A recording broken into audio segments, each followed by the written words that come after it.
Rian Johnson, the visionary director of Star Wars, The Last Jedi, has always been an outspoken figure in the world of cinema. His opinions, particularly regarding the Star Wars saga, have often sparked both admiration and controversy among fans. One of his most revealing admissions was regarding his deep dislike of the Star Wars prequel trilogy, Episodes 1 to 3. Johnson's views on these films have, over the years, become a topic of much discussion. He openly confessed that during his younger years, he and his friends were part of what he humorously referred to as Prequel Hate Central. This candid reflection by Johnson sheds light on the fact that he was not always a defender of George Lucas' prequel films.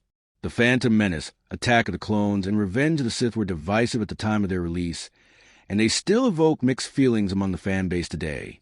The films, despite their massive box office success, were criticized for their over-reliance on CGI, clunky dialogue, and characterization, particularly the portrayal of Anakin Skywalker.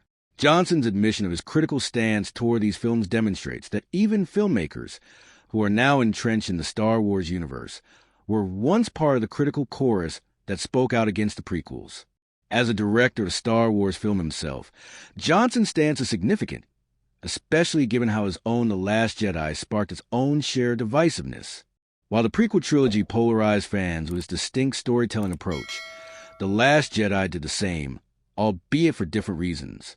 Johnson's direction of the 8th episode of the Skywalker saga introduced complex themes and subverted expectations, similar to how Lucas had done with the prequels. Johnson's take on The Last Jedi leaned heavily on the exploration of legacy, expectation, and mythology that had been established in the original trilogy, just as the prequels did in their own way. Rian Johnson's perspective on the prequels, however, was rooted in the cultural context of his time. When the first prequel, The Phantom Menace, hit theaters in 1999, it was met with enormous hype. Lucas, having set the bar for modern blockbuster filmmaking with the original trilogy, had returned to tell the origins of his iconic characters. The fans, many of whom had grown up with the original trilogy, were eager for the return of Star Wars to the big screen. However, the execution of the prequels was met with criticism that ranged from Jar Jar Binks' comedic antics to the wooden performances of Hayden Christensen and Natalie Portman. Johnson, along with many others in his generation, were highly critical of these elements, and in hindsight, they would become part of the narrative surrounding the trilogy's legacy. Johnson's self-deprecating reference to his involvement in Prequel Hate Central serves to highlight how deeply the prequels resonated with fans who grew up with them, but who felt disconnected from the Star Wars they had come to know and love. For many, the prequels represented a tarnishing of the magic that the original trilogy had created. The special effects, while cutting edge at the time, were often seen as a replacement for the heart and soul that made Star Wars feel real and grounded. The overuse of CGI was often criticized for taking away from the tactile, lived-in feel of the original trilogy. Despite his previous criticisms, Johnson has, in later years, shown more appreciation for what the prequels did for the Star Wars franchise, particularly in terms of their boldness in pushing the boundaries of the Star Wars mythos. The prequels expanded the universe in ways the original trilogy never could have, introducing audiences to new characters, planets, and political dynamics that were crucial in shaping the larger Star Wars universe. Moreover, Johnson's reflections also suggest that the critical reception of the prequels should be viewed through the lens of the fan base's shifting expectations. The original Star Wars films were revolutionary at the time of their release, changing the landscape of blockbuster filmmaking and setting the standard for the modern space opera. The prequels, however, came at a time when fans had already established a deep connection with the original trilogy.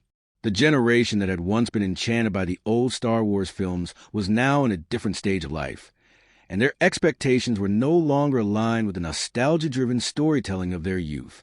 In a broader sense, Johnson's sentiments about the prequels also serve to illustrate the challenges that come with creating a Star Wars movie. When crafting a Star Wars film, a director is tasked with honoring the original work while also carving out a new identity for the story. Johnson's The Last Jedi was deeply concerned with challenging the status quo of the Star Wars saga, just as Lucas did with the prequels. But in a different way, both filmmakers were trying to push boundaries, but with vastly different philosophies on what Star Wars should represent. It's also worth noting that Johnson's comments reflect a broader evolution of Star Wars fandom. The discourse around Star Wars has always been complicated. Fans tend to have deeply emotional ties to the series, which has led to extreme reactions to each new film. From the exhilaration surrounding the original trilogy, to the mixed reactions to the prequels, to the controversial reception of the sequel trilogy, Star Wars has never been a universally adored franchise. Each new entry has come with its own set of expectations, which are often difficult to meet.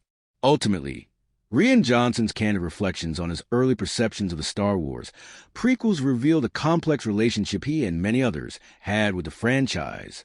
What began as a critical stance against the prequels has evolved into a more nuanced appreciation of their place within the larger Star Wars legacy. Just as the prequels left an indelible mark on the Star Wars fandom, so too did Johnson's The Last Jedi.